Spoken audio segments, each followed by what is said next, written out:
नमस्कार, मैं हूं रंजीत कुमार। कांग्रेस ने आज अपना मैनिफेस्टो जारी कर दिया। मैनिफेस्टो में कई वादे किए गए हैं, उनकी भी बात करेंगे, लेकिन घोषणा पत्र जारी होते ही बीजेपी ने प्रेस कॉन्फ्रेंस करके कांग्रेस के घोषणा पत्र को खतरनाक बताया। यह राष्ट्र की सुरक्षा के खिलाफ है, ऐसा दावा किया बीजेपी ने। इस मैनिफेस्टो में ऐसे कई एजेंडे हैं जो देश को तोड़ने वाले हैं, लागू न होने वाले वादे किए गए हैं इस मैनिफेस्टो में, यह आरोप लगाया बीजेपी ने। कांग्रेस एक भी वोट की हकदार नहीं है इस मैनिफेस्टो के हिसाब से, और जिस तरह के उसने अपने मैनिफेस्टो में वादे किए हैं, दावे किए हैं, उसके आधार पर। यह तो बीजेपी की बात हुई, लेकिन कांग्रेस ने अपने घोषणा पत्र में जो कहा है वो भी जान लीजिए। सबसे ज्यादा चर्चा न्याय योजना की है, यानी कि न्यूनतम आय योजना की बात हो रही है, जिसके तहत 20% सबसे गरीब लोगों को 72,000 सालाना देने का वादा किया गया है। जीडीपी का 6% शिक्षा पर खर्च करने का वादा किया गया है। सरकारी अस्पताल को और सशक्त बनाने और स्वास्थ्य पर जीडीपी का 3% खर्च करने की बात कही गई है।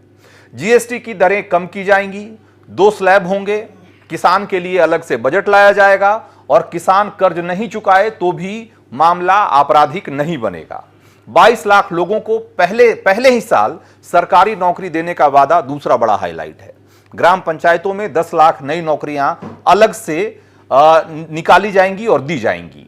मनरेगा में 100 की जगह अब 150 दिन काम दिया जाएगा, ऐसा दावा किया है कांग्रेस के मैनिफेस्टो में राहुल गांधी ने। उन्होंने कहा कि जो पहले से जो सोशल सिक्योरिटी की जो योजनाएं चल रही थी उनको और सशक्त किया जाएगा और गरीबों को, बेरोजगारों को, नौजवानों को, किसानों को और इंपावर करने के लिए जो कुछ भी जरूरी होगा वो सब करेंगे। वो बहुत सारे जैसे ही एक घोषणा पत्र आया उसको लेकर के बहुत सारे सवाल जो कि पहले भी उठ रहे थे। न्याय योजना की बात राहुल गांधी इस मैनिफेस्टो को जारी करने के पहले से ही करने लगे थे और ये सवाल भी उसके पहले ही उठने लगे थे कि अगर 72,000 रुपए अगर सालाना अगर 25 करोड़ लोगों के खाते में जाएंगे तो इसका जो बोझ पड़ेगा सरकारी खजाने पे, उसकी भरपाई कांग्रेस या जो नई सरकार अगर बनती है कांग्रेस की तो कैसे करेगी। ये एक बहुत बड़ा सवाल है और बहुत सारे अर्थशास्त्रियों की बात ये समझ से परे है कि राहुल गांधी ये कह तो रहे हैं लेकिन करेंगे कैसे। बहुत सारी बातें जो कही गई है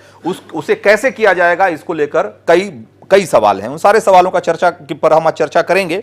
इसके अलावा जो कुछ कहा गया है मैनिफेस्टो में, खास करके देशद्रोह के जो मामले हैं, कि देशद्रोह के जो का कानून है उसको हटाने की बात कही गई है और इस तरह की बहुत सारी बातें हैं। एएफएसपीए जिसको अफस्पा बोलते हैं उसका एक तरीके से उसको रिवाइज करने की या उसको रिव्यू करने की बात कही गई है, उसको लेकर भी सवाल बीजेपी उठा रही है।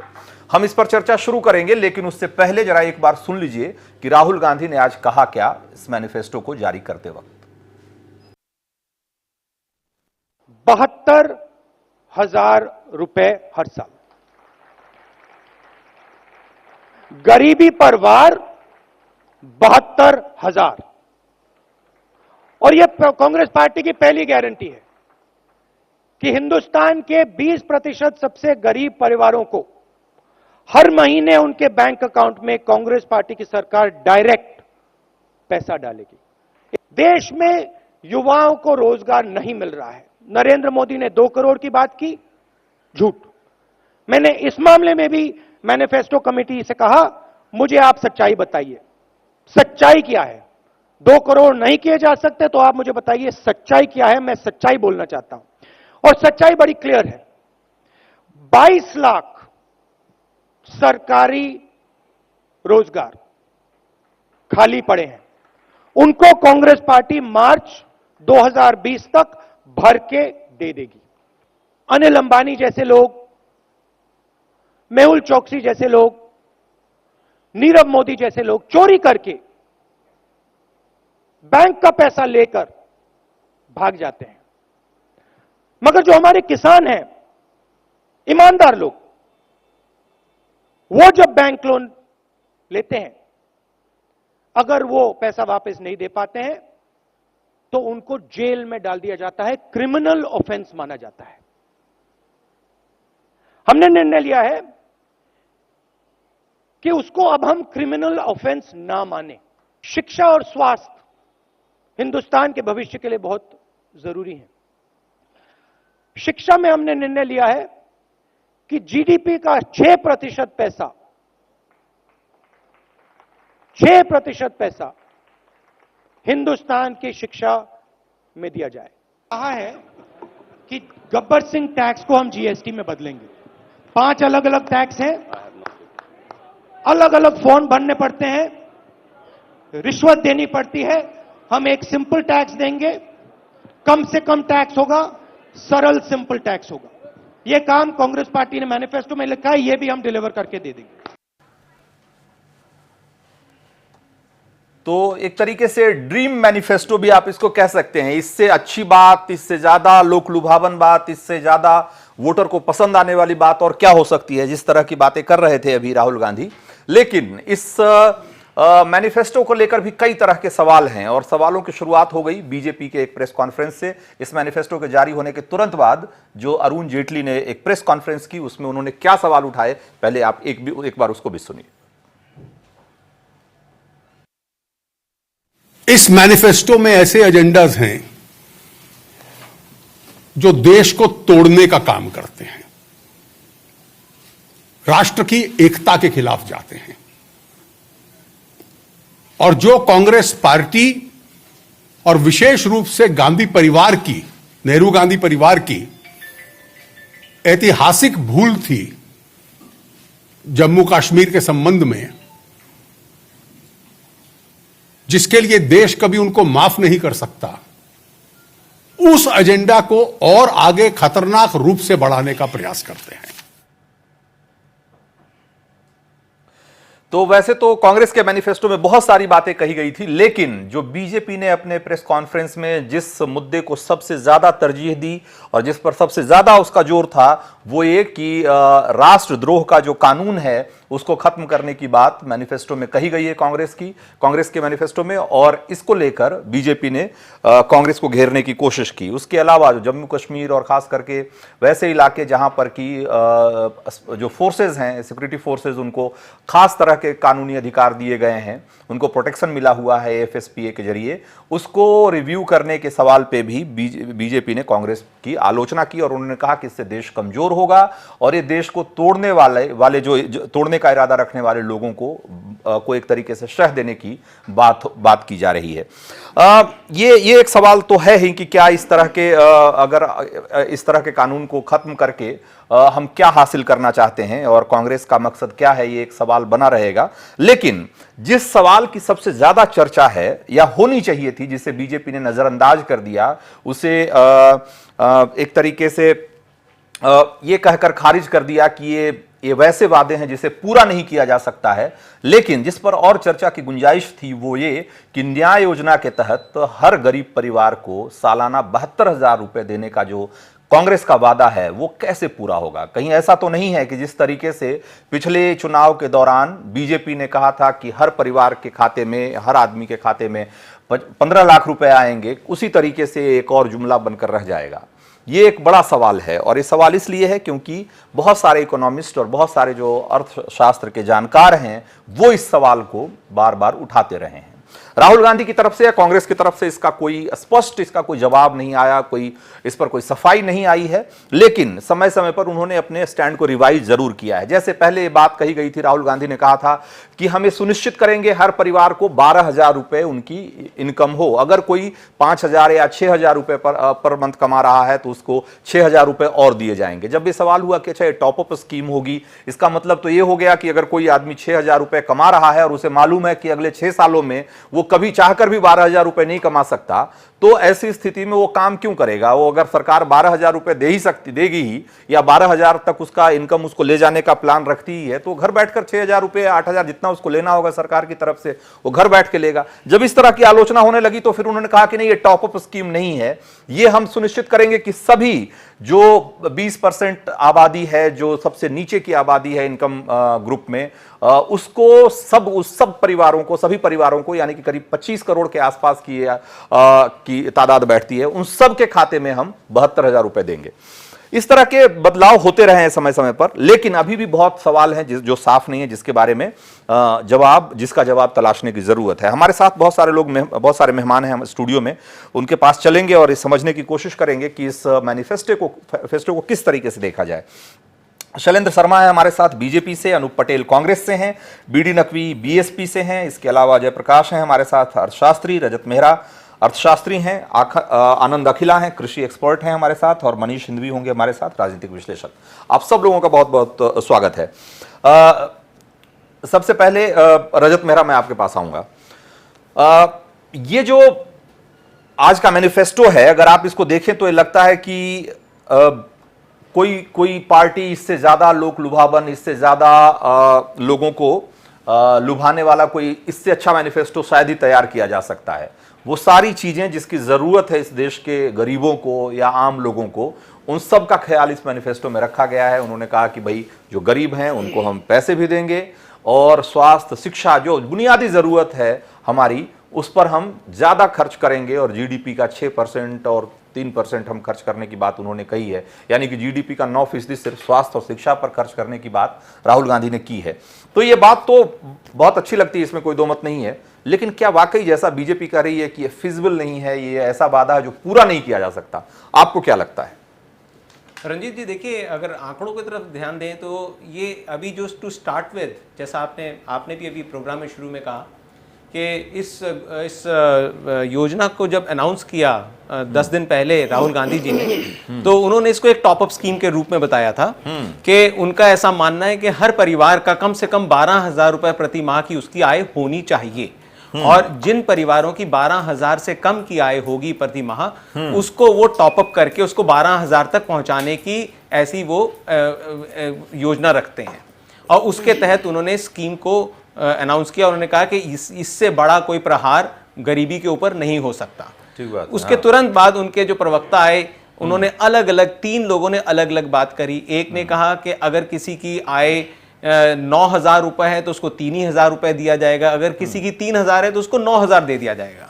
थोड़ी देर बाद दूसरे प्रवक्ता आए, उन्होंने कहा कि नहीं, 6,000 रुपए फ्लैट दिया जाएगा। यानी कि ये क्लियर नहीं था कि कितना दिया जाएगा। अगले दिन चिदम्बरम जी ने आके प्रेस में कहा कि 6,000 रुपए फ्लैट दिया जाएगा, और to the bottom 20% of the families, poorest families, यानी कि 5 करोड़ परिवार के ऊपर एक कैप लगा दी, और 5 करोड़ से ऊपर अगर जो परिवार होंगे उनको नहीं मिलेगा, ऐसा प्रतीत होता है। अच्छा। उसके बाद अब 10 दिन निकल गए, कोई क्लैरिटी नहीं आई। इस तरफ देखते रहे कि शायद अब इसका कोई ब्लूप्रिंट आएगा। इन बिटवीन उनके मीडिया सेल के जो डेटा एनालिटिक्स के हेड हैं प्रवीण चक्रवर्ती, उनकी इंटरव्यू में पढ़ रहा था, उन्होंने कहा कि उन्होंने दुनिया भर के सबसे बहुत बड़े बड़े इकोनॉमिस्ट के साथ डिस्कशन करी, और उसके बाद यहाँ तक कि रघुराम राजन के साथ भी उन्होंने इसको बैठ के योजना बनाई गई। और उसके बाद इस स्कीम को डिजाइन किया गया। लेकिन स्कीम के डिजाइन और स्पेसिफिक्स देखिए आज के मैनिफेस्टो में भी नहीं आए हैं, नहीं आए। ध्यान देने वाली बात यह क्या है कि इंडिया के अंदर बिलो पॉवर्टी लाइन की जो डेफिनेशन है वो 27,000 रुपए पर एनम की इनकम है। यानी 27,000 या उससे कम की अगर आय है तो वो बीपीएल कैटेगरी में वो परिवार, वो हाउस होल्ड कहलाएगा। ठीक बात। This corresponds to 2250 rupees per month of monthly income. ठीक बात है। अब सवाल ये है कि 2250 से 12,000 के बीच का जो गैप है, और ये 2250 रुपए प्रति माह कमाने वाले जो हाउस होल्ड जो बीपीएल कैटेगरी में है, लगभग 22% है इंडिया में, लगभग 5 करोड़ 50 लाख है। इसका मतलब अब ये स्कीम कह रही है कि 12,000 तक आय पहुंचानी है, तो वो फैमिलीज जिनकी 2250 रुपए प्रति माह से ऊपर की आमदनी है मंथली, और 12,000, उनका क्या होगा? ये स्कीम इस बार अगर देखा जाए उस हिसाब से तो करीब 1,80,000 करोड़ रुपए का बोझ पड़ेगा सालाना। 3,60,000 करोड़, 3,60,000, क्योंकि 5 करोड़ परिवार अगर देने हैं और 72,000 रुपए पर एनम का देना है, तो 3,60,000 करोड़ तो सीधा सीधा हो गया ना। अच्छा। अगर ये 5 करोड़ परिवार ही रहे, अगर ये 5 करोड़ से ऊपर गए, तो उसी हिसाब से ये बढ़ता चला जाएगा, स्केल अप होता जाएगा। ठीक बात है। क्योंकि आप ये देखिए कि प्रधानमंत्री ने जो अभी बजट के अंदर जो पीएम किसान योजना है, उसमें 12 करोड़ ऐसे मार्जिनल एंड स्मॉल फार्मर्स बताए हैं। यानी कि 12 करोड़ ऐसे हाउस होल्ड्स हैं जो मार्जिनल स्मॉल कैटेगरी में हैं। अगर वो सब के सब नहीं भी क्वालिफाई करते, अगर 50% भी क्वालिफाई कर जाते हैं, तो ये तो 6 करोड़ तो वहीं खड़े हैं। उसके अलावा जो नॉन लैंड होल्डिंग फार्मर्स हैं, जिसको लेके भी इस बजट में, इस मैनिफेस्टो में बात कही गई है कि इसको हम लोग टारगेट कर रहे हैं इस स्कीम के through, non land holding farmer category को जो उनको लगता है कि पीएम किसान योजना के तहत कवर नहीं किए जा पा रहे हैं। हाँ, तो हाँ। ये इसका मतलब कि ये at the very outset 6 crore से कहीं ऊपर नंबर जा रहा है। ठीक ये बात है। 7-8 अब करोड़। ये 3,60,000 करोड़ कहां से आएंगे, ये एक बड़ा सवाल है कि भाई ये फंड कहां से जुटाया जाएगा। इसके पास इसका भी कोई ब्लूप्रिंट होना चाहिए ना पार्टी के पास। जो लोग सोच रहे हैं वो कहां से आएगा, आपको क्या लगता है रजत मेहरा, कहां से फंडिंग हो सकती है? बहुत सारे लोगों ने कहा कि जो टॉप का 0.1% जो परसेंट जो 2.5 करोड़ से ज्यादा जिनकी आमदनी है, उनके ऊपर अगर 2% का एक्स्ट्रा टैक्स लगा दिया जाए इनकम पे, तो ये करीब करीब इतना पैसा आ जाएगा कि जिससे कि इस पूरे स्कीम को फंड किया जा सकता है। क्या आपको लगता है? देखिए 11 direct tax collection 12 lakh crore का टारगेट था इस साल का। हाँ। मुश्किल से 12 लाख करोड़, बहुत मुश्किल से, ऐसा लगता है कल 11 लाख 11 लाख करोड़ हाँ, हो पाया, सकता है हाँ। 12 लाख करोड़ पहुंच जाए। हाँ। और उसके बाद इनडायरेक्ट टैक्सेस तकरीबन 10 लाख करोड़, तो हाँ। 21 लाख करोड़ अगर ये आ भी गया तो इसमें आप कितना निकाल लेंगे? 3,60,000 करोड़ कहां से निकल आएगा इसमें? उनके जो इकोनॉमिस्ट जिन्होंने इसको बैठ के इस स्कीम के ऊपर थोड़ा बहुत काम किया है, उन्होंने ऑलरेडी इसके ऊपर थोड़े थोड़े आइडियाज देने शुरू करे हैं। हाँ। सबसे पहली बात उन्होंने कही कि India is a highly under taxed economy. यानी कि आप ये मान के चलिए, इफ अगर उनकी ये परसेप्शन है कि India is an under taxed economy, means कि there is a huge scope of raising the taxes there, both direct and indirect. ठीक बात। दूसरी चीज कि उन्होंने कहा कि वो, अच्छा इसके अंदर दूसरी क्या बात आ रही है, वो कह रहे हैं तो कि एक तरफ तो आप कह रहे हैं कि हम जीएसटी में टैक्स स्लैब और उसको मॉडिफाई करेंगे, उसको रिजनेबल करेंगे, और दूसरी तरफ आप कह रहे हैं कि हम टैक्स बढ़ाएंगे। कंट्राडिक्टरी बातें, विरोधाभासी बात हुई ना। फिर दूसरी बात वो कर रहे हैं हाँ। कि हम इंडिया का total tax collection including states लगभग 60 लाख करोड़ है।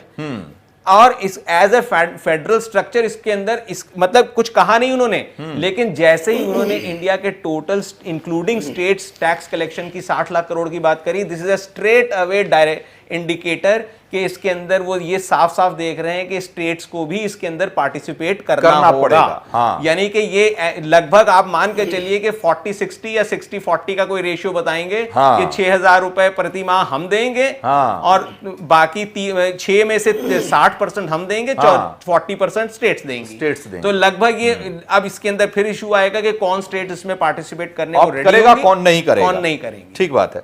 लेकिन और भी बहुत सारे तरीके इसके बारे में अलग अलग लोगों ने सुझाए हैं कि भाई बोरो करेंगे। अगर बोरो करेंगे तो ये सवाल है कि भाई जो फिस्कल डेफिसिट है वो बढ़ जाएगा, इन्फ्लेशन बढ़ेगा, और बहुत सारी चीजें उसके रिपरकशन अलग अलग तरीके से आएंगे। तो आप बोरो नहीं कर सकते। अगर बोरो करेंगे तो आप फिस्कल डिसिप्लिन जो मेंटेन किया है सरकारों ने, वो आप नहीं कर पाएंगे। रही बात कि आप अगर ऐसे में प्लान्ड बजट, जिसको कहते हैं प्लान्ड एक्सपेंडिचर, कि आप उसमें कटौती करेंगे तो आप ग्रोथ रेट को हैम्पर करेंगे, और पॉइंट पे बात की जाए, है ना। तो वो ये सारी बातें हैं। इसलिए नहीं, जो आज सवाल है वो यही सवाल है और हम इसी पर चर्चा करेंगे आज, ठीक है ना। और ये आप तय नहीं करेंगे, मैं तय करता हूं यहां बैठ के, ठीक है। बस आपके पास आऊंगा मैं, आप चुप रहिए। तो वो आप तय नहीं करेंगे कि किस पर कितने सवाल लिए जाएंगे। शैलेंद्र शर्मा जी, ये बीजेपी ने आरोप लगाया कि ये सारे जो सवाल हैं, ये जो सारे घोषणाएं हैं, वो ये पूरा नहीं किया जा सकता, ये वादे पूरे नहीं किए जा सकते। अगर पार्टी ने ये आरोप लगाया हाँ, तो इसमें गलत क्या है?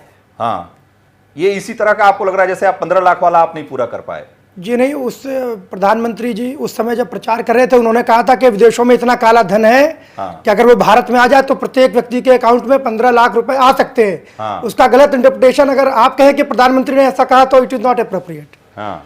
प्रधानमंत्री की वो जनसभा थी, उसकी रिकॉर्डिंग सबके पास में। अगर उसके बाद भी कोई अदरवाइज कोई स्टेटमेंट देता है तो इसका मतलब है कि वो तथ्यों से या तो उसका वो सामना नहीं करना चाहता, या वो गलत ढंग से जो है चीजों को मिसइंटरप्रेट करना चाहता है।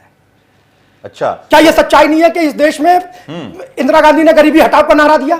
क्या ये दूसरी सच्चाई नहीं है कि जब राजीव गांधी जी प्रधानमंत्री बने, उन्होंने कहा कि 100 में 85 पैसे तो कहीं रास्ते में रह जाते हैं? हरियाणा की एक रैली में कहा था। गरीबों के पास में सिर्फ 15 पैसे पहुंचते हैं। वो किसका ट्रैक रिकॉर्ड गिना रहे थे?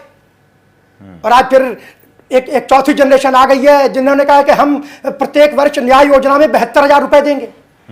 रुपए कहां से आएंगे, इसका कोई रोड मैप नहीं है। तो रोड मैप बिना किसी होमवर्क के बिना किसी रोड मैप एजेंडे तो के, बिना आपने भी किसी आपने सारी रैलियों में आप घूम कर आप सारी रैलियों में कहते रहे कि भाई 15 लाख रुपए आएंगे। और वो मुझे अच्छी तरह से याद है कि चाय पर चर्चा एक जगह हुई थी जिसमें कि मोदी जी ने कहा था कि हम जो ब्लैक मनी बाहर से लाने का इरादा रखते हैं अगर हम लेके आएंगे तो उसका कुछ फायदा उन लोगों को भी मिलेगा जो कि ईमानदारी से टैक्स पे करते हैं। तो ना आप ब्लैक मनी लेके आए और ना उसका फायदा दिया जो टैक्स पे करते हैं। अगर तो ये जब टैक्स पे घोषणा करते वक्त ना आप इसका ध्यान रखते हैं ना आप इसका ध्यान रखते हैं ना कांग्रेस ने प्रत्येक रखा। व्यक्ति में सिर्फ टैक्स पेयर का ही इंक्लूजन नहीं होता है। हाँ। प्रत्येक व्यक्ति में इस देश के प्रत्येक नागरिक का इंक्लूजन होता है। उसमें अगर किसी के घर में अगर सब्सिडी के आधार पर जो वॉलंटरी सब्सिडाइज जो उन्होंने सरेंडर किया और सबके घर उज्ज्वला योजना में गैस पहुंची, अगर सबके यहाँ शौचालय बने, अगर प्रधानमंत्री आवास योजना में सबको आवास मिला, तो उसके लिए क्या वो उसमें इंक्लूड नहीं होगा? क्या उसका लाभ लोगों को, आम लोगों तक नहीं पहुंचा? क्या अगर सौभाग्य योजना में किसी के घर में उजाला फैला है तो क्या उसको आप इस देश में गवर्नमेंट का वो परफॉर्मेंस नहीं क्रेडिट करेंगे? सरकार अगर देश में वेलफेयर स्टेट के मेजर्स के तहत कुछ काम कर रही है, अगर लोगों को आवास, शौचालय, उज्ज्वला योजना और गैस सिलेंडर घर में भोजन के लिए अगर व्यवस्था कर रही है, आप उसको गिराना नहीं चाहते। आज बिचौलिए खत्म हो गए, आप अकाउंट नहीं खुला पाए। प्रधानमंत्री जी ने इसको परसों भी कोट किया था और आप सबके अकाउंट में 72,000 भेजने की बात करते हैं। अगर इस देश में अगर ऐसे ही अकाउंट में सबके जा रहा होता और इनके पास रोड मैप होता 60 साल बाद, आज उसकी जरूरत क्यों होती? क्या आप बुनियादी सवाल पे आज चर्चा कर रहे हैं कि गरीबी कैसे 60 साल में नहीं हुआ वो अब आगे नहीं होगा, ऐसा थोड़ी है। नहीं, तो लेकिन 60 साल में नहीं हुआ, लेकिन आगे नहीं होगा, इसकी ये बात लेकिन तो नहीं आज हुई ना। आज देश जो को संदेश नहीं हुआ देने वो का आगे मौका होगा। था। गरीबी नहीं है आज देश को संदेश देने का मौका था मित्र। आज कांग्रेस के पास देश को संदेश देने का मौका था, वो खो चुके हैं। बहुत सारे सवाल हैं जिसका कोई जवाब कांग्रेस के मैनिफेस्टो में नहीं है, ना उनके नेताओं की तरफ से आ रहे हैं। नेताओं की तरफ से आने वाले बयान और कंफ्यूजन बढ़ा रहे हैं, घटाने की बजाय। जी रंजीत जी, अभी जो आर्थिक विशेषज्ञ और आपके बीच जो चर्चा हुई वो एक बजट का एक हिस्सा है, सॉरी मैनिफेस्टो का हिस्सा है। मैनिफेस्टो जब किसी भी पार्टी का होता है तो फिर वो पूरा जो है सामाजिक, आर्थिक, राजनीतिक, सांस्कृतिक हर चीज को देखता है। रोटी, कपड़ा, मकान, पढ़ाई, दवाई, कमाई, स्वास्थ्य, शिक्षा, रोजगार और सुरक्षा, महिला सुरक्षा, राष्ट्र रक्षा को लेके घोषणा पत्र तैयार होता है। लेकिन डेफिनेटली जो है उस पे जो न्याय योजना है, न्यूनतम आय योजना, वो प्रोमिनेंटली रूप में जो है एड्रेस की गई है। देखिए जिस तरीके से स्पेकुलेशन जारी है, जिस तो तरीके मतलब से उस पर बात नहीं होनी चाहिए क्या? नहीं, बिल्कुल, मैंने कब कहा कि बात नहीं होनी चाहिए? तो आप हमने कहा कि वो उसका हिस्सा है रंजीत जी। हमें छोड़ दीजिए, हमें नहीं बात करनी है आर्थिक और हमें सामाजिक और सांस्कृतिक उस पर बात नहीं नहीं, करनी। मैं तो एक सवाल लेके आया हूं कि 72,000 रुपए कैसे दें? नहीं, आप मैनिफेस्टो में बात कर रहे हैं कि सिर्फ 72,000 पे बात कर रहे हैं? 72,000 पे बात कर रहे हैं। हाँ, 72,000 भाई, मैनिफेस्टो का वो भी हिस्सा है ना। हाँ, तो आप बात वो भी हिस्सा है ना, वो भी हिस्सा क्यों नहीं तो बात? भाई मैं तो कह रहा हूँ रंजीत जी, मैं कह रहा हूँ उसका प्रोमिनेंटली हिस्सा। मैं ये नहीं कह रहा हूँ कि वो उसमें बहस नहीं करनी चाहिए, बिल्कुल बहस करनी चाहिए, लेकिन मैनिफेस्टो में अलग दूसरे भी पार्ट है, मैं वो बात करना चाहता था। नहीं, आप जो बात करना चाहेंगे वो बात थोड़ी होगी, जो मैं बात करना चाहता हूँ वो बात। सर, आप ये बताइए 72,000 रुपए देने का प्लान क्या है, कैसे देंगे? आप इतना गुस्सा क्यों हो रहे हैं? मैं बता रहा हूँ भाई, मैं तो सवाल कर रहा हूँ, आप सांस्कृतिक और सामाजिक मसलों पर क्यों ले जा रहे हैं भाई? बीजेपी चाहती है कि सांस्कृतिक और सामाजिक मसलों पर बात हो। ये बताया आप टुकड़े टुकड़े गैंग के साथ हैं। रंजीत भाई चाहते हैं कि अगर वही बहस हो तो अभी हम वही बहस कर लें। रंजीत भाई, मैनिफेस्टो का टॉपिक आपने तय कर दिया तो फिर आप उसको मैनिफेस्टो का पार्ट है कि नहीं, ये बताइए। हम भी कह सकते थे सेडिशन पे ठीक है, लेकिन हम आज डिबेट कर रहे हैं। अगर मैं चाहता तो आप ये आरोप लगाया बीजेपी ने कि टुकड़े गैंग, हम भी टुकड़े गैंग के साथ हैं, वो उस पर भी बहस कर सकते थे। चर्चा करिए ना, मैं जवाब देना चाहता हूँ। शैलेंद्र शर्मा चुप रहिए, आप चुप रहिए जी बताइए। हाँ जी, मैं मुझे बोलने दीजिए। नहीं, आप बोलिए, देखिए, कोई आपत्ति नहीं। ये कह रहे हैं कि 72,000 कैसे देंगे, पैसा कहां से आएगा। इनके सवाल तो तब भी थे जब इस देश में टेक्नोलॉजी इंट्रोड्यूस की गई थी। उस समय अटल जी बैलगाड़ी में चढ़ के जो है संसद से जो है यात्रा निकाली थी। जब इस देश में मनरेगा लागू हुआ था तब भी इन्होंने सवाल किया था कि कैसे लागू होगा। जब इस देश में आरटीआई लागू हुई तो उस समय सवाल हुआ कैसे लागू होगा। कांग्रेस हमेशा डुएबल वर्क करती है और उसके लिए पूरा होमवर्क किया गया है, और जिस दिन सरकार बनेगी ये 72,000 का पूरा प्लान आपके सामने जो है स्पष्ट हो जाएगा, कैसे होगा, कैसे जाएगा। और दूसरी बात मैं करता हूं, हाँ, ये एक जो कह रहे हैं ये वित्त मंत्री साहब जो है, असल में यहाँ पे इसकी टोपी उसके सर है। वकील जो है अर्थशास्त्री बना बैठा है। अरे एक्सपर्ट हो भाई, हमारे यहाँ है ना दुनिया के जो सबसे नामी गिरामी जो है अर्थशास्त्री आदरणीय डॉक्टर मनमोहन सिंह, पी चिदम्बरम, जिनके कम से कम अर्थशास्त्र के मामले में कोई डाउट नहीं कर सकता है। उन्होंने इस अगर योजना को तैयार की है तो उस पे जो है जन कल्याण उस पे छुपा हुआ है। इन्होंने क्या किया, ये कह रहे हैं कि पूरे नहीं होंगे। अरे 2 करोड़ रोजगार आपने दिया क्या? कितना घूम घूम के किया है?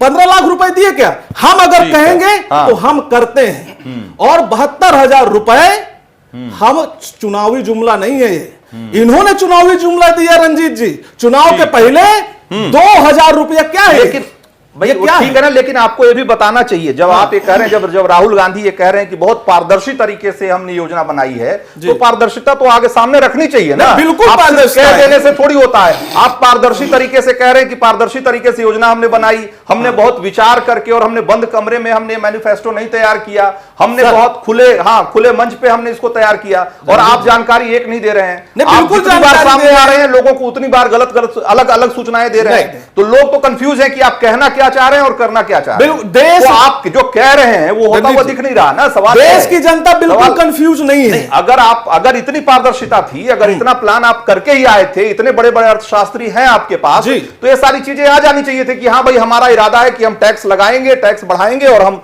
लोगों से, अमीर लोगों से वसूलेंगे, गरीबों को देंगे। सीधी सी बात है। अगर आप ऐसा कह देते हम समझ जाते कि हाँ भाई ऐसा होने वाला है। बिल्कुल स्पष्ट हो भाई। लेकिन आप एक तरफ कहते हैं कि नहीं हम जीएसटी कम करेंगे, क्योंकि जीएसटी का टैक्स ज्यादा, जीएसटी का टैक्स जो स्लैब है वो ज्यादा है, और दूसरी तरफ आप कह रहे हैं कि अभी भी ये सबसे कम टैक्स वाला इकोनॉमी है। तो आप क्या करना चाहते हैं ये आप बिल्कुल क्लियर नहीं कर पा रहे। आप मुझे रिस्पॉन्ड करने के लिए समय ठीक है, मैं आपको दोबारा आऊंगा। बीडी नकवी जी, हाँ, आप नहीं सवाल कर दिए, जवाब नहीं लेना क्या? नहीं सवाल आपने किए, हमने जो सवाल किया जवाब ले लिया होता है। जो सवाल किया उसका जवाब ले लिया। कहां जवाब लिया? जिसका जो आपने इतने सारे सवाल किए, आगे दोबारा आऊंगा आपके पास। नहीं तो नहीं, आपने सवाल किए तो जवाब के लिए तो समय देना चाहिए ना। माफ करिएगा, अभी बहुत सारे लोग हैं, उनके पास भी जाना है। बीडी नकवी जी, हाँ बताइए। देखिए ऐसा है कि हिंदुस्तान के अंदर ये बात एक सच है कि हिंदुस्तान का गरीब मजदूर किसान आज 70 साल के बाद भी गरीब है। हाँ। इस बात को अब माना जाएगा ना। हाँ, हिंदुस्तान के अंदर अगर गरीब के लिए कोई बात कर दे देश के अंदर तो लगता है एक मुसीबत आ गई। अगर नीरव मोदी, चौकसी, सारे लोग पैसे लेके भाग जाएं, अगर कॉर्पोरेट वर्ल्ड का पैसा 3 लाख 3.5 लाख करोड़ माफ कर दिया जाए तो यहाँ लोग खामोश रहते हैं। मुझे इस बात से बहुत सख्त एतराज है। जहां तक कांग्रेस के मैनिफेस्टो की बात है, आपने 72,000 बहुत अच्छी बात कही। हमारे इकोनॉमिस्ट बात कर रहे थे, उन्होंने एक अच्छी बात कही, उन्हें कुछ सब्सिडीज दी जाती हैं 1 लाख के आसपास, वो विड्रॉ करके हम ये दे देंगे। ये बात मुझे बहुत अच्छी लगी उनका।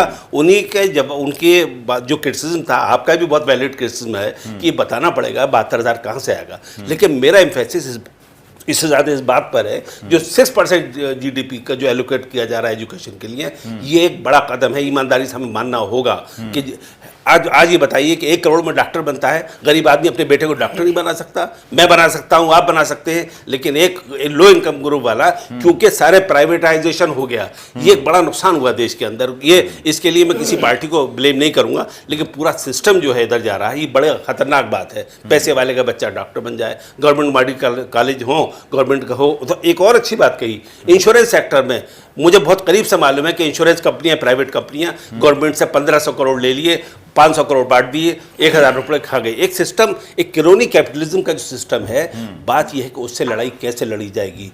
क्या अपोजिशन लड़ेगी, क्या बीजेपी सरकार लड़ेगी, जो भी पार्टी लड़ेगी, अकाउंटेबिलिटी उसकी तब बनेगी रंजीत जी।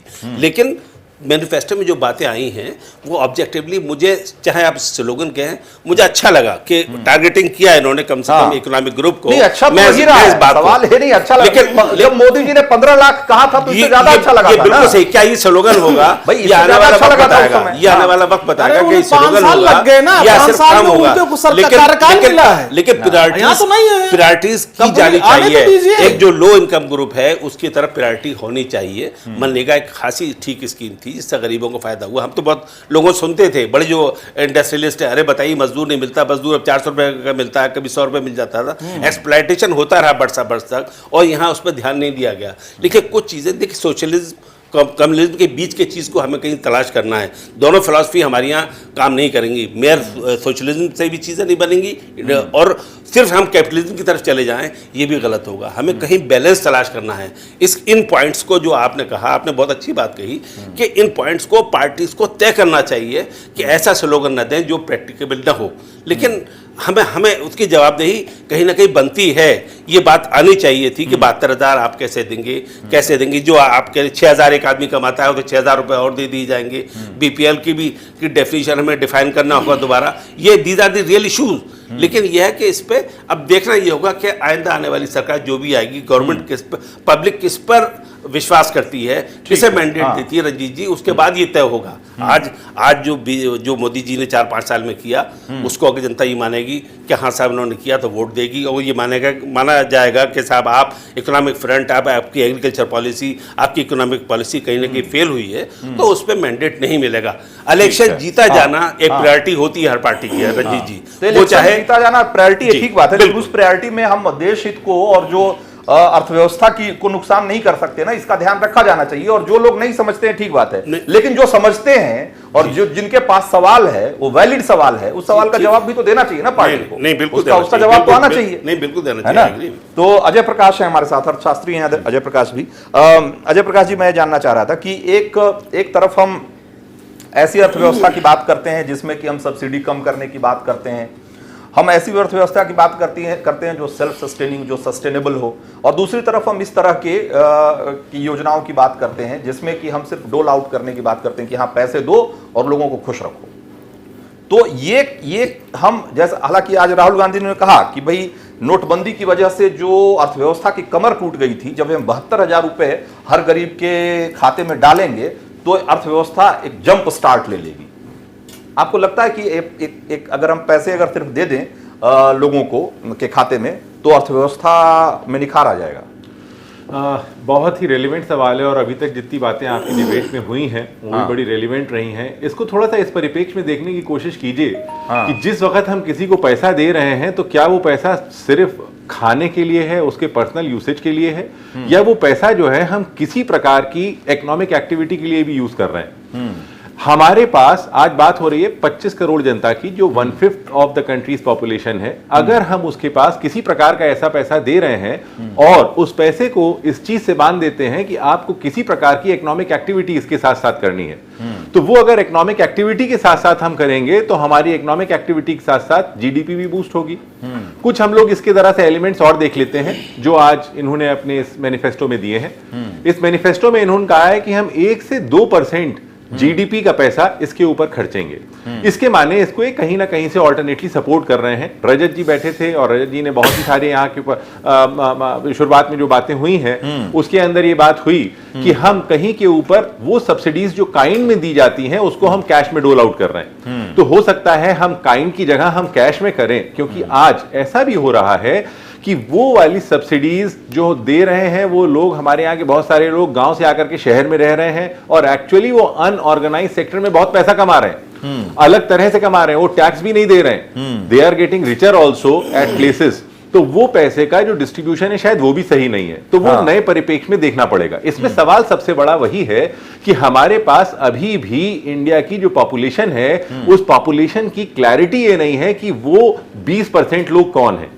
तो शायद उसके लिए 3 महीने का समय भी काफी नहीं होगा। ये इसकी मुझे शॉर्टकमिंग लोग तो कह रहे हैं कि भाई इस तरह का सर्वे कराने में, अगर इनकम सर्वे आप कराएंगे जी, तो आपको कम से कम 2 से 3 साल लग जाते हैं इस तरह का डेटा को कलेक्ट करने और उसको बिल्कुल आप सही कह रहे हैं, वो एक इंडिया के लिए एक बहुत बड़ा इशू है। लेकिन इसी के अंदर हम आधार जो कि आज हर एक के पास है, जिसके ऊपर जो करंट सरकार है वो भी कहती है कि हर एक का अधिकार हमने बना दिया है, अगर हम आधार से लेकर के चलेंगे तो आधार में तो हमें लगता है 3 महीने में बहुत आराम से हो जाना चाहिए, क्योंकि आधार तो हर एक ने बना रखा है, जनधन खाते हर एक ने खोल रखे। आधार से इनकम का क्या का कोई लिंक है क्या? लिंक इनकम का हमारे आधार से हमारे इनकम का, जो लोग सैलरीड हैं वो तो समझ में आ रहा है, लेकिन जिनकी कमाई खाते में नहीं आती है उनकी कमाई कैसे पता लगेगी? देखिए ऐसा है, मैं जब बात कर रहा हूं आधार की, मैं एक डेटाबेस की बात कर रहा हूं, जो डेटाबेस इस वक्त कंट्री के पास कंप्लीटली है। आप उसको इस तरीके से और इस नजरिए से देखिए कि वो डेटाबेस कंट्री के पास है और जिस किसी को जो कुछ चाहिए उस पर क्लैरिटी हो। अच्छा। अगर स्कीम्स के आप स्ट्रक्चर्स इस तरीके से बना सकते हैं, हम इस तरीके के जो हैं वो पुलिसिंग मैकेनिज्म भी उसमें बना सकते हैं, तो हम इस स्कीम को पुलिस करके और मतलब लगा सकते हैं। ऐसा नहीं है कि नहीं हो सकता। अच्छा, ये जब एक बार मैं इस तरफ भी जाना चाहता हूं कि अभी बहुत सारे लोग सवाल उठा रहे हैं कि ये पैसे कहां से आएंगे, ये हो नहीं सकता। जी। जब मनरेगा की शुरुआत हुई थी तब भी कुछ इसी तरह के सवाल बिल्कुल थे बिल्कुल कि इतना पैसा 40,000 करोड़ 50,000 करोड़ कहां से आप आएगा? कहां से लेके हाँ। आएंगे और ये पैसे इसकी फंडिंग कहां से होगी। हाँ। लेकिन आज की तारीख में मनरेगा ठीक ठाक तरीके से चल रहा है। करेक्ट चल रहा है, हाँ। है ना?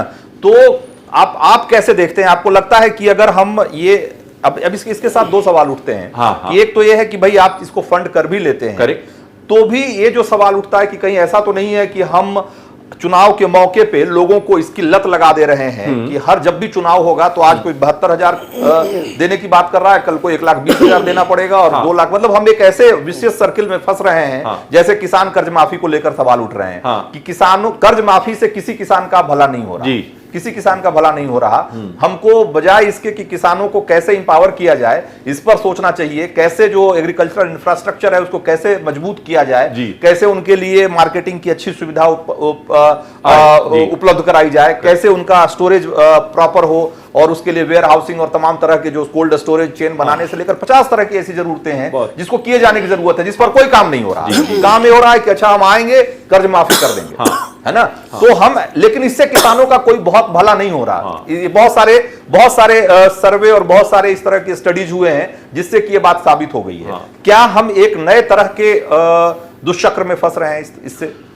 देखिए, अगर जिस तरह से मैं देखता हूं, मैं पॉजिटिवली देखने की कोशिश कर रहा हूं और अगर पूरे मैनिफेस्टो को एक साथ देखने की कोशिश करें तो इसके अंदर ये जो 6% एजुकेशन की बात कर रहे हैं वो हमारे लिए असल में सबसे इंपॉर्टेंट है। वो इंपॉर्टेंट इसलिए है क्योंकि हमारे यहां आज हम एजुकेशन के अभाव में चीजों को सही प्रकार से लगा नहीं पा रहे हैं।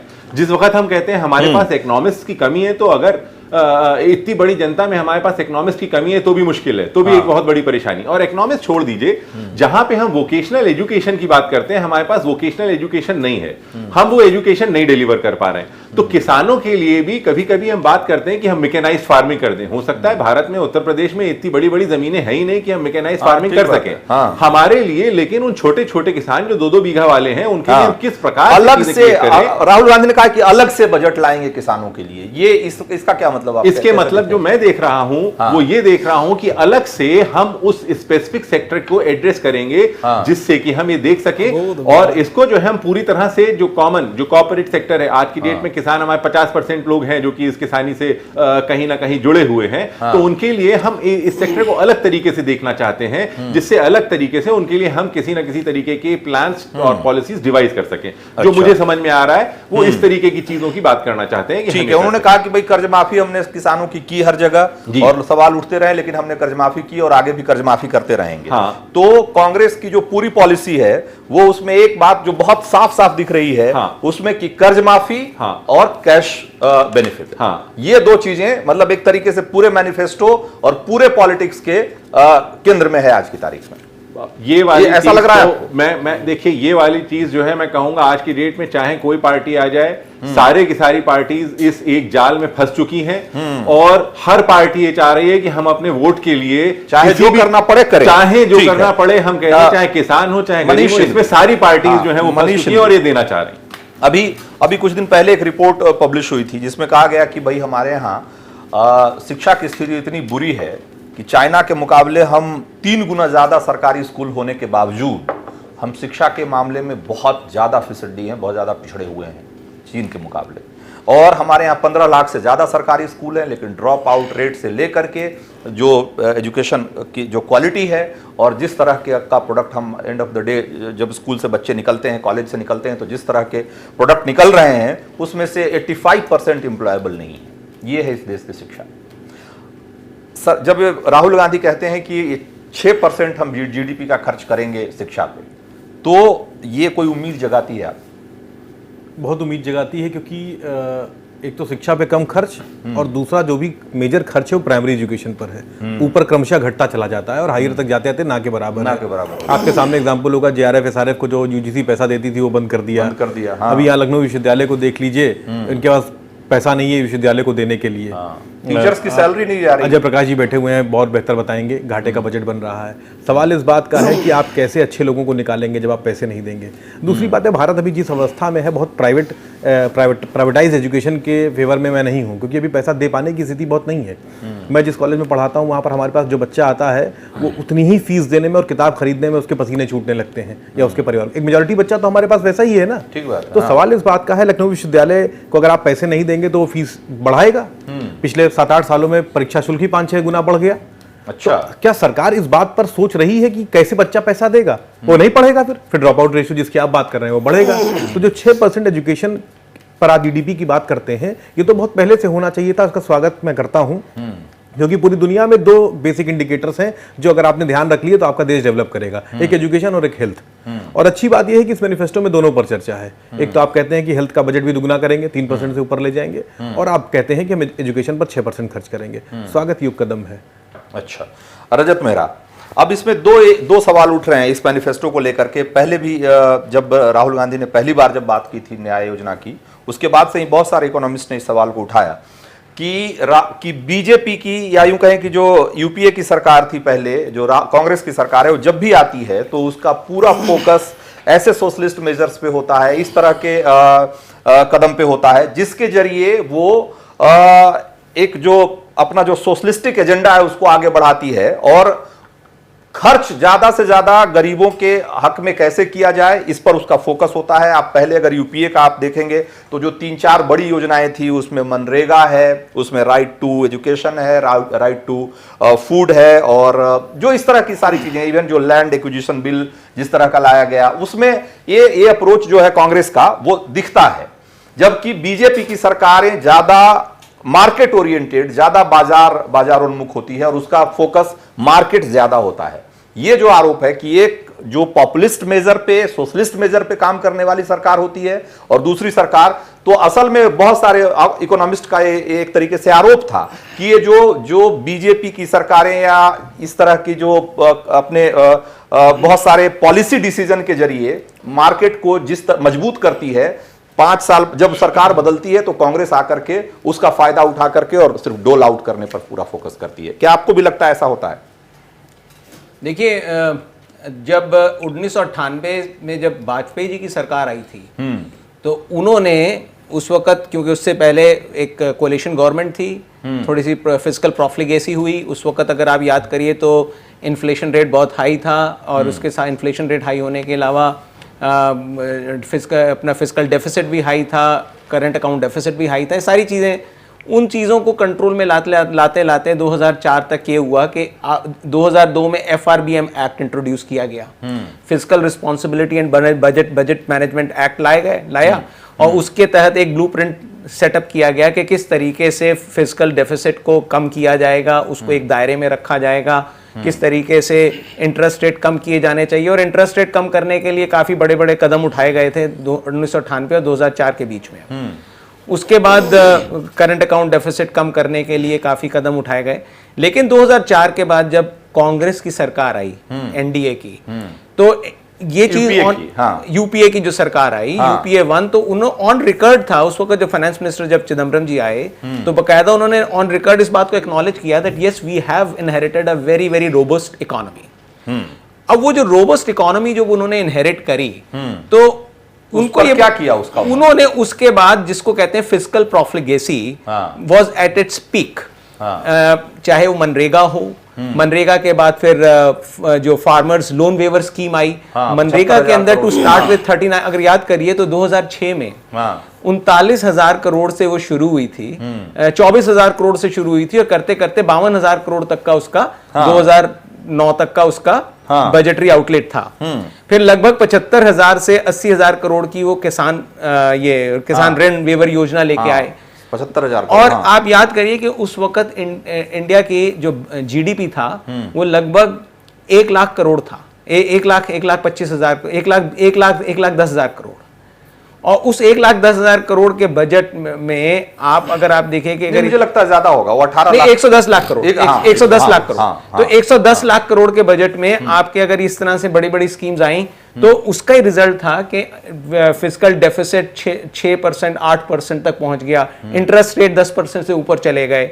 लेकिन ये जो वेलफेयर स्कीम्स का फायदा पब्लिक को बहुत मिलता है, वो उस वक्त उनको एक सेंस ऑफ वेल्थ क्रिएशन होती है, इस बात को ख्याल नहीं करते कि इसका जो इन्फ्लेशन हो रही है उसका क्या खामियाजा उनको भुगतना पड़ेगा। समथिंग विच पीयूष गोयल जी ने अभी अब की इस बजट में आप देखिए, उन्होंने बोला कि हमने क्योंकि इन्फ्लेशन रेट को कंट्रोल में करके रखा हुआ था, अगर इन्फ्लेशन रेट वही रहता तो लगभग 35 से 36% लोगों की जेबों पे ज्यादा भार पड़ रहा होता। ठीक बात। मैं जरा आनंद अखिला के पास जाऊंगा, एग्रीकल्चर एक्सपर्ट हैं हमारे साथ। आनंद जी, कैसे देखें इसको, जो सरकार की जो के प्रायोरिटी में वो सारे लोग हैं जिसके जो ये विपक्ष आरोप लगाता रहा है कि सरकार ने जिसे एक तरीके से नजरअंदाज किया है, उसमें किसान सबसे बड़ा वर्ग है और किसानों को लेकर के कहा जा रहा है कि हम उनके लिए अलग से बजट लाएंगे और उनके लिए बहुत सारे ऐसे मेजर्स हम लेंगे जो जिसको सरकार ने एक तरीके से अब तक नजरअंदाज किया है। आपको इस घोषणा पत्र में क्या दिखता है किसानों के? देखिए रंजीत जी, मैं पहले भी इन बातों पे हम लोग चर्चा करते रहे हैं। हम यहाँ हर 5 साल 2 साल जब भी इलेक्शन होता है तब बैठते हैं, या 2020 में भी, और आज भी गरीबी हटाओ की बात कर रहे हैं। 70 साल से ये बात होती ही आ रही है। तो ये क्या कोई ये समझने की कोशिश कर रहा है कि ये गरीबी क्यों नहीं हट रही है, प्रॉब्लम कहां पर है, क्या बेसिक चीज है? सर एक जुमला मैं बोलना चाहूंगा कि money can not multiply by dividing it. ठीक है, money can not multiply by dividing it. हमारे यहाँ क्या हर बार हर सरकार चाहे कोई भी हो, उसका क्या है, इसका पैसा लेके दूसरे की जेब में डाल दो। खैरात बांटने की एक, जैसा अभी आप सभी ने कहा कि लत सी लग गई है। तो मैं ये जो 72,000 कहां से आएगा और क्या घोषणा पत्र है वो तो छोड़िए, मेरा पर्सनल व्यू ये है कि ये 72,000 दिया ही नहीं जाना चाहिए। कोई मुझे नहीं मालूम कि ये 72,000 के बदले में क्या जिनको दिया जाएगा, क्या उनसे कोई काम भी लिया जाएगा या उन्हें निकम्मा बैठा रहने दिया जाएगा। ये अगर किसी को मुफ्त पैसा आप देंगे, किसी घर में भी सर अगर 10 लोग होते हैं और 4 कमा रहे हैं, 6 बैठे हुए हैं, तो वो धीरे धीरे निकम्मे हो जाते हैं। हमारा देश कुछ उस तरफ बढ़ रहा है, इस बात को ध्यान नहीं दिया जा रहा है। सिर्फ ये हो रहा है कि हम इतना पैसा दे देंगे, कहां से आएगा? जो टैक्स पेयर है वो पैसा सर मुफ्त में बांटने के लिए नहीं देता है, वो देता है देश के प्रोग्रेस के लिए। लेकिन वो लोग जो कि मान लिया बहुत गरीब हैं और ठीक है सर, उनके पास इतना भी संसाधन नहीं है कोई बात नहीं, तरीके से जी खा सके। जी सर, क्या वो इस देश के लोग नहीं है? क्या सरकार ने इस देश के संसाधनों पे, और जो लोग मैं सिर्फ ये जानना चाहता हूं, मैं उसी की बात कर रहा हूं सर, जो लोग पेट्रोल जो लोग जमीन के नीचे से खादान से खनिज और पेट्रोल निकाल करके अरबपति हो गए हैं, लाखों करोड़ के मालिक हो गए हैं, क्या उनके पिताजी की संपत्ति तो नहीं थी? वो तो इस देश की थी ना। मैं पैसे देने तो यहाँ के जो लोग गरीब हैं, जिनको जीने खाने का भी साधन नहीं है, उनको मैं क्यों नहीं दिया जाना चाहिए? पैसा देने का विरोध नहीं कर रहा हूं, मैं पैसा फ्री देने का विरोध कर रहा हूं। ये एक तरीका है, एक सवाल हो सकता है। अगर 6,000 रुपए तो 6,000 रुपए दिए जाने हैं तो जिसको भी दिए जाने हैं उससे कोई भी आप छोटा मोटा काम लीजिए। ठीक है, उसको कहिए भाई तुम 10 पेड़ लगा दो, पेड़ देना सरकार का काम है। कहीं से कहीं तक कोई कुआं खोद दो, कहीं तालाब बना दो। ये जो डायरेक्ट पैसा दे करके लालच दिया जा रहा है सिर्फ वोट लेने के लिए, ये बात मेरे समझ में नहीं आ रही। मतलब इसके आप करेंगे जैसे मनरेगा टाइप की स्कीम की, ठीक है, आप पैसा दीजिए, आपको पैसे मिलेंगे। पैसा दीजिए, टैक्स पेयर भी पैसा इसलिए दे रहा है कि गांवों की प्रगति हो, कहीं भी देश में प्रगति हो। मगर आप बैठे बैठे पैसा देना सर किसी देश में नहीं होता है। जिन्होंने तरक्की करी है वहां हर आदमी को कोई ना कोई उसके मुताबिक या देश की कहीं ना कहीं तरक्की के लिए काम दिया जाता है, मेहनत करके पैसा कमाया। ठीक बात है। अनूप पटेल, बहुत देर से आप व्यग्र थे बोलने के लिए, अब बोल लीजिए, बस बहुत समय, लेकिन समय कम है। क्या कह रहे हैं कि ये गलत लत लगा रही है कांग्रेस, पहले भी लगाती रही है और इस बार भी लगा रही है? नहीं, देखिए मुझे लगता है कि इंडिया का जो इकोनॉमी है वो 90s के बाद ग्लोबलाइज वर्ल्ड का पार्ट है। और अगर आप जो है साउथ अमेरिकन कंट्रीज पे जाएंगे, ये फार्मूला काफ़ी सक्सेसफुल रहा है। यूनिवर्सल बेसिक इनकम, जैसे कि आपका ब्राजील एक मॉडल कंट्री है, वहाँ पे ज्यादातर देशों में ये फार्मूला नाकाम रहा है। मैं आपको जानकारी के लिए बता दूं तो वहां ज्यादातर बहुत सारे देशों ने इसको इस्तेमाल आजमाया, लेकिन ज्यादातर जगहों पे then you can intervene me sir. Please आप जब गलत बात बोलेंगे कि बहुत सक्सेसफुल रहा है तो मैं कैसे मानूंगा? मैंने कहा ब्राजील का, मैंने ब्राजील का एग्जांपल दिया आपके सामने। अब फेलियर कंट्री का आप एग्जांपल दे दीजिए। आप फ्री है, लेकिन मुझे तो बात रखने दीजिए। हाँ, आप अपनी बात पूरी करिए। हाँ, ब्राजील में हाँ, एक बहुत बड़ा हिस्सा जो है ब्राजील की पॉपुलेशन का बिलो पॉवर्टी लाइन था। उसको यूनिवर्सल बेसिक इनकम के तहत एक लिमिट में उसको पैसा प्रोवाइड किया गया, जिससे उसकी परचेजिंग पावर का कैपेसिटी बढ़ा और उसके बाद वो फ्लक्चुएट हुआ, मार्केट में गया और उससे जो है जो पॉवर्टी लाइन से उससे बहुत लोग उबर गए। हाँ। दूसरी बात मैं कहना चाहता हूं कि जब भी इस तरीके की स्कीम्स लागू होती हैं, संक्षेप में बात कहिएगा। बिल्कुल, माइंडसेट है ये, माइंडसेट है। किसानों को अगर कर्जा माफी दे रहे हैं तो उसको खैरात बोलते हैं। शर्म आनी चाहिए। इस देश में एनपीए अगर बढ़ा है और इतने पैसे लेके सब्सिडी दी जाती है लाखों करोड़ रुपए का पूंजीपतियों को, तो उस समय तो कोई नहीं कहता सर कि जो है खैरात बांटी जा रही है। जब किसानों को, गरीबों को दिया जा रहा है तो खैरात लगती है। तो ऐसे लोगों का सर कोई इलाज नहीं हो सकता है। लास्ट में यही बात कहूंगा, पूंजीपतियों से भी वसूल किया जाए। वो तो है, खैरात क्यों दी जाए? वो तो एजेंडे में है ना। पूंजीपतियों को भी क्यों दी जाए? वो तो एजेंडे में है ना। को दी जाती है इसलिए किसानों को भी दी जाए, ये तो कोई लॉजिक नहीं हुआ ना। आपको तो सुनने में यही आ रहा है ना। हाँ। अगर ये लोग गरीबों से पैसा इकट्ठा करके माल्या, मेहुल, नीरव मोदी और अनिल अंबानी के अकाउंट में डालेंगे तो हम उनके जेब से जो है पैसा निकाल के और किसानों को देंगे। सीधी सी बात, गरीबों को रिवर्स। ठीक बात। बहुत बहुत शुक्रिया आप सब लोगों का। किसने दिया था एक बार रंजीत जी ये भी बता दें। बहुत बहुत शुक्रिया आप सब लोगों का इस चर्चा में हिस्सा लेने के लिए। बहुत सारे सवाल हैं जिसका जवाब मिला, कुछ का जवाब समय देगा मुझे लगता है, लेकिन बहुत सारे ऐसे मसले हैं जिस पर की चर्चा होनी चाहिए और ये पूछा जाना चाहिए, क्योंकि बहुत सारे लोगों के मन में सवाल उठ रहा है कि अगर ये कहा जा रहा है कि ये 72,000 रुपए साल का दिया जाएगा तो वो पैसा कहां से आएगा और किसकी जेब से आएगा? कहीं ऐसा तो नहीं है कि टैक्स पेयर की जेब पर इसकी मार पड़ने वाली है? ये डर बहुत सारे लोगों के मन में है। और राहुल गांधी जब कह रहे हैं कि हमने बहुत ओपन फोरम पे इसको तैयार किया है, इस पूरे मैनिफेस्टो को, तो उनको ये भी बताना चाहिए ओपनली कि ये पैसा आएगा कहां से। बहरहाल आज चर्चा में इतना ही। आप बने रहिए नेशनल वॉइस के साथ, जहां खबरों का सिलसिला लगातार जारी है।